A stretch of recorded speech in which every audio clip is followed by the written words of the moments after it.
Welcome to Voices in Value-Based Care. I'm Beth Houck. Thanks for tuning in. The movement to value-based care is revolutionizing how healthcare providers get reimbursed for delivery of care. In this program, we're going to explore stories from the field about how real organizations are dealing with this change. You can follow the show on Twitter at #VoicesInVBC and follow me on Twitter at @BAHouck. On the program today, I talked to Holly Arends, a longtime quality coach and CEO of Quality Consulting in Sioux Falls, South Dakota. Holly and I met years ago when she led the South Dakota Regional Extension Center that was charged with bringing hundreds of practices to meaningful use of an EHR. Can't even imagine what that role was like. So we expect that this role, among her many others, make her a perfect candidate to discuss how to change clinician behavior in this world of changing incentives. Holly, welcome to the show.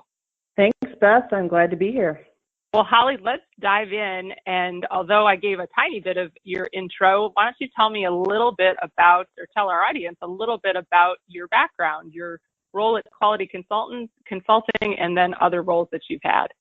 Sure, I'd be glad to. Currently, I'm the CEO at Quality Consulting, LLC, and we have contracts right now with the Great Plains Quality Innovation Network, which is a CMS contractor to help Medicare providers in South Dakota to be successful in the quality payment program.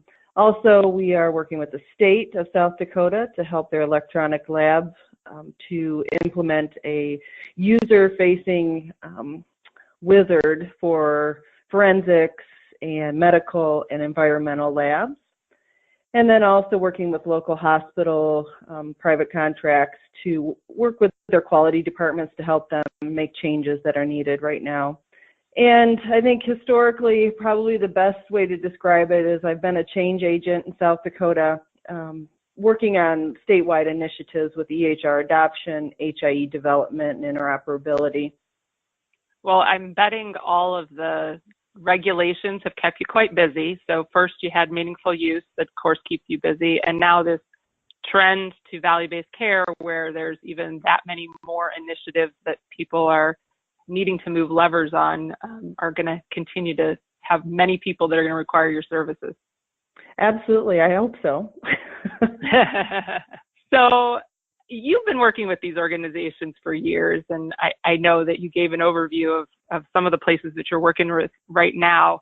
You have so many different stories, I'm sure, that you can share. So based on your experience, tell me what your perspective is on the amount of change that needs to happen to drive this era of value-based care. So just how big of a lift is this right now for the market? Well, Beth, my work has brought me across all different types of organizations, from rural, frontier, urban, single providers to hundreds of providers. And I've seen this evolution of healthcare, really at times it's been difficult to watch and participate in, not only from the fact that it was difficult for provider organizations to comply with the changes that were needed, but also the effects that it had on our industry and also the patients.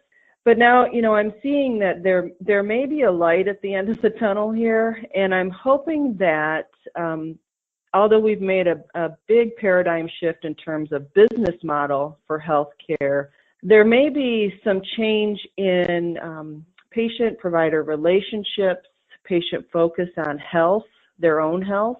So I'm seeing that might be the real byproduct, the positive byproduct of all these changes.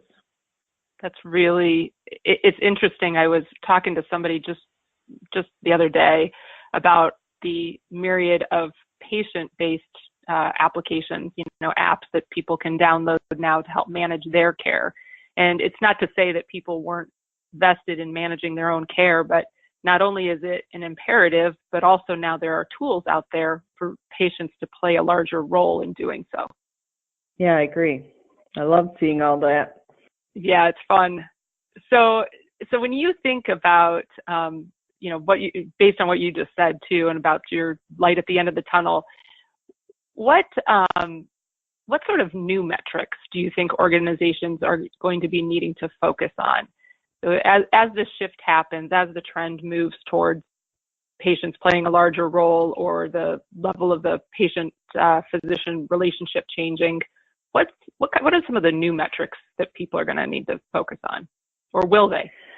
Well, in terms of metrics and being able to measure some things, some of the things that I think we're going to be seeing is that in the patient experience world and patient engagement, that not only will the interventions and the treatments that we provide in healthcare will have an impact on a patient, but also we're going to be able to see this metric of patients' involvement in their own health, whether that is within their communities, taking a different lifestyle approach, in engineering of communities as well. So I think that value-based care in connecting the medical neighborhood has basically done a really nice way to provide that impetus to be able to have a healthier view for patients.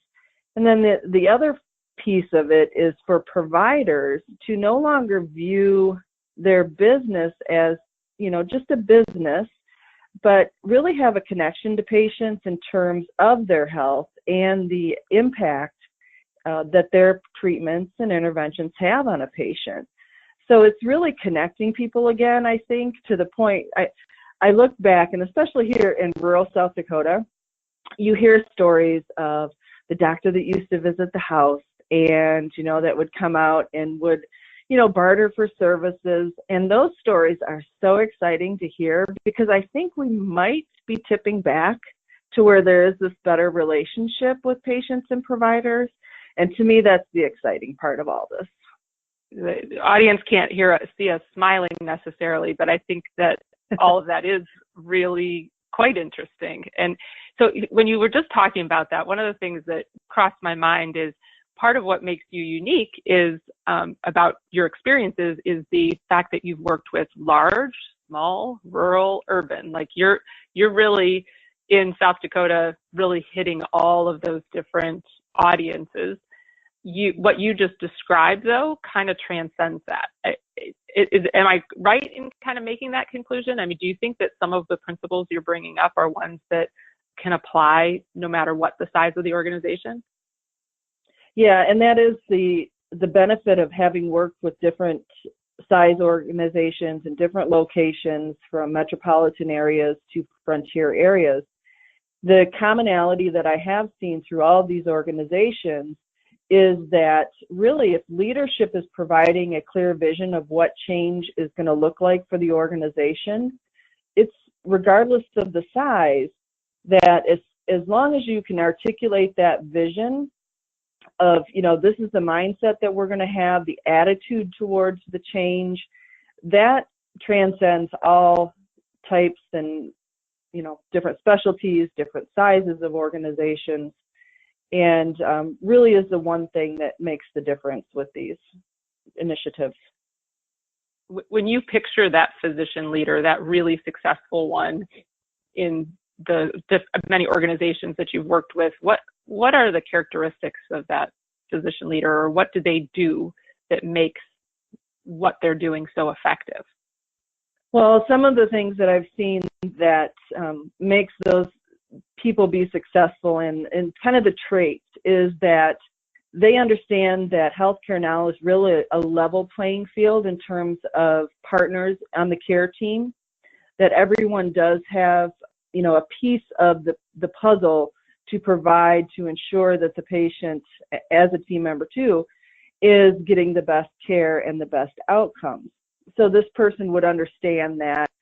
Also that they have a technology, a minor in technology, or understand or has an appreciation for the benefits of technology and understand how it fits into the puzzle.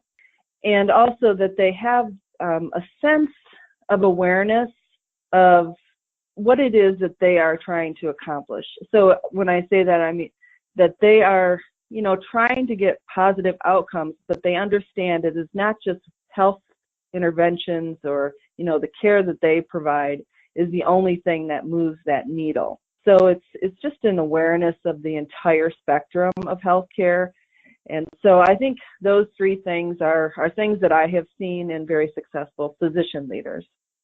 You mentioned the physician leader being really attuned to the fact that this is a team effort, that this isn't just a single clinician meeting his or her numbers. What sort of staff do you see underutilized when you're trying to drive behavior change, when you're trying to drive kind of that team approach? Are there aspects of the care team that really need more fine tuning? Well, I've done lots of organizational assessments, and the things that I'm always looking for is under two categories: alignment and capacity.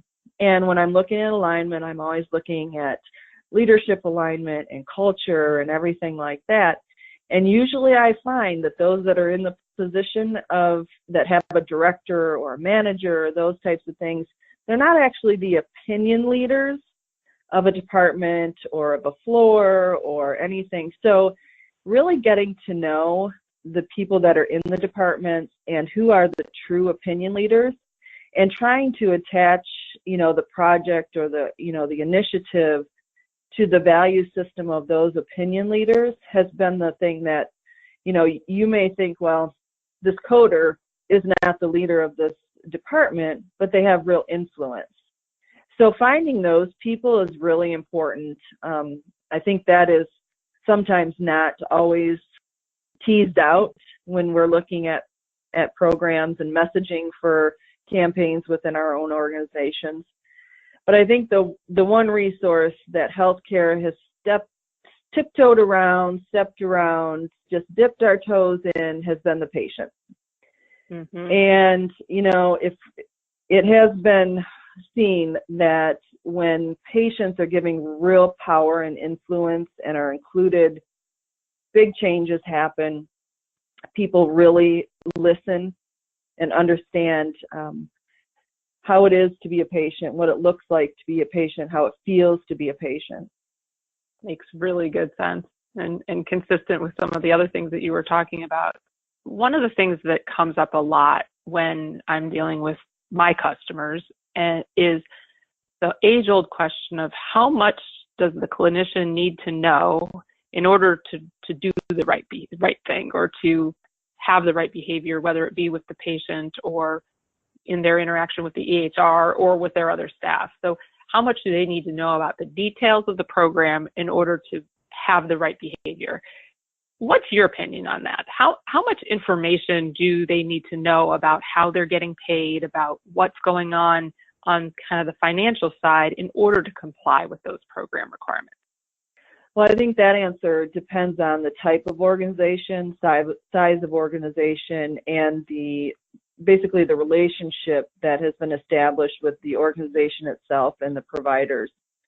So I've seen different needs based on those relationships. So providers who were the change agents, the people who made the decision makers, they were fully informed, and they were because they needed to be able to articulate the vision of what they were going to do. Now, in larger organizations where they have, it is a more detached relationship to billing and, the administrative part of the organization, I find that they have a need to understand, not as in-depth, but as much as they're comfortable with. If we get to the point where we're inundating providers with information where other people could be taking on or handling that information to act in their behalf, that's beneficial.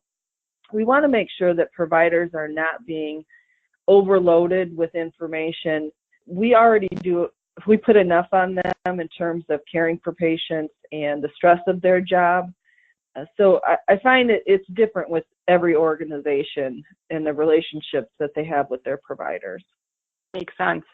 So let's kind of continue on with the clinician and thinking about things we need to do with the clinician in order for them to have the behavior change that needs to be in place. Let me just start off with, when you're trying to motivate behavior change in a clinician, what are the things that you've seen work well? Like what sorts of things just, are some good go-tos that are just really help move the needle, either short-term or long-term? Well, we've seen in the past that, financial drivers do have some impact on provider behavior. It doesn't have a long-term effect, though. I think we all know if you give someone a little bit of money to do some work, well, that may drop off in terms of performance and standard as soon as the money runs out. So those financial drivers definitely are not the thing that are going to create lasting change. So what I've seen in the work that I've done is that if I can identify what the physician really values. So are they very interested in the scientific aspect of healthcare, or are they real focused on their community? Are they focused on the relationship and how they are seen in the community as providers? That is what I have to find out, and that's an individual thing, and it takes work to figure out what is their value system and then attaching it to that. And I think that is where that connection with their patients really is driven home and can create lasting change.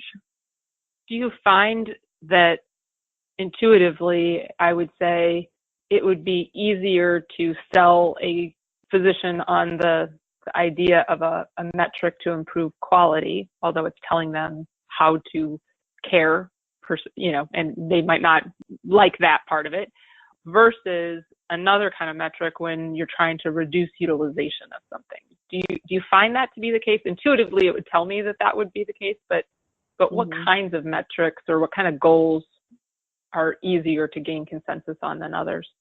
I think I've seen that if you are able to select metrics that apply to their specialty, that they are, a lot of providers have specific treatment regimens that they are, assigned to and or resigned to, and they have tried these particular regimens, whether it's medications or, some type of physical therapy, whatever the combinations that they have seen, because they do know their patients. They do understand, that I always say physicians are computers to me because they're very analytical. They process information and they're able to, assign interventions and treatments. And I'm so appreciative of how their minds work. And so I think the metrics that show that their care has a positive impact on their patients, that really is the metrics that they're interested in.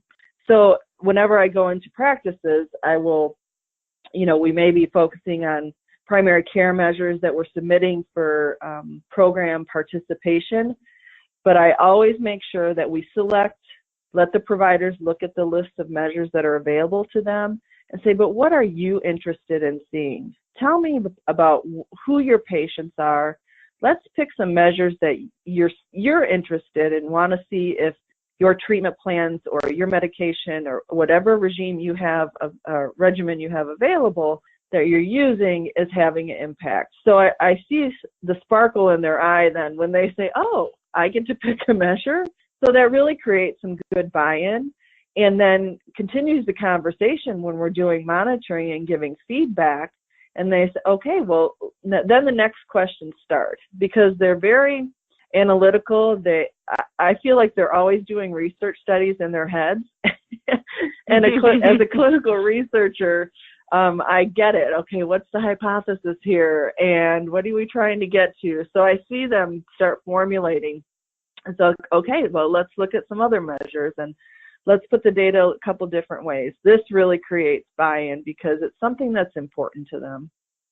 That's fantastic. I can imagine that working with you, they feel more in control of what it is they're doing versus having it dictated to them.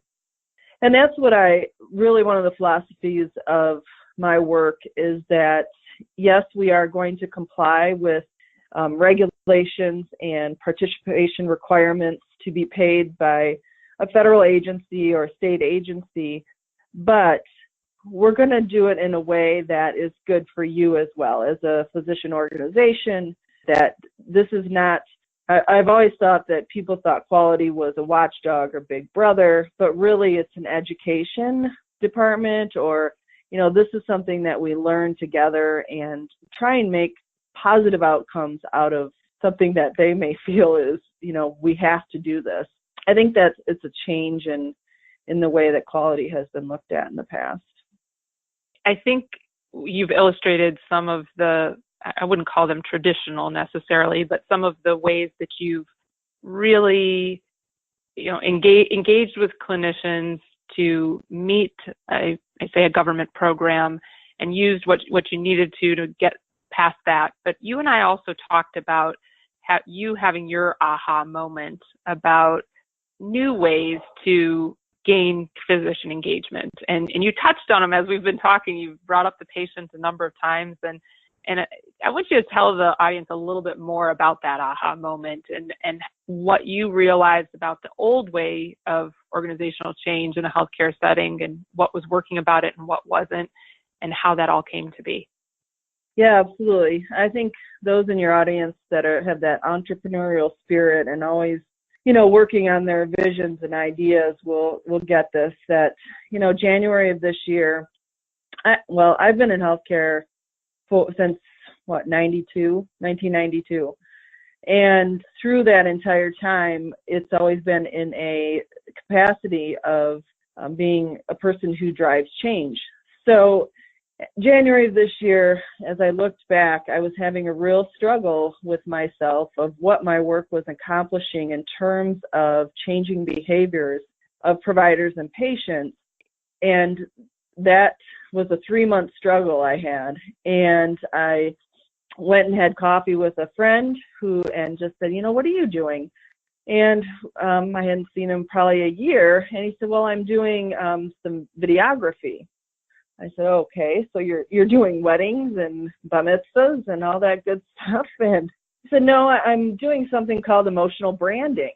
I'm like, okay, this piqued my interest.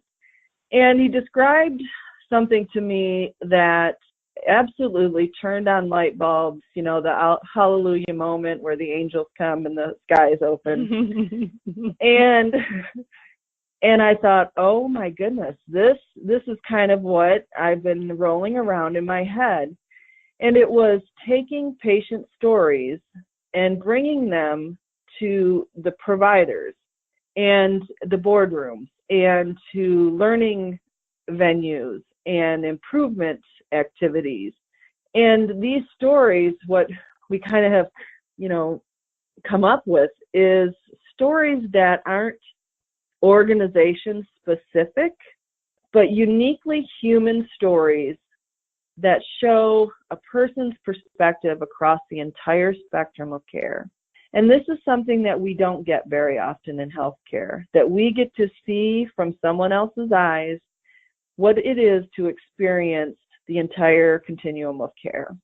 And that at that moment, I said, okay, this truly is what I think is the next step in my work.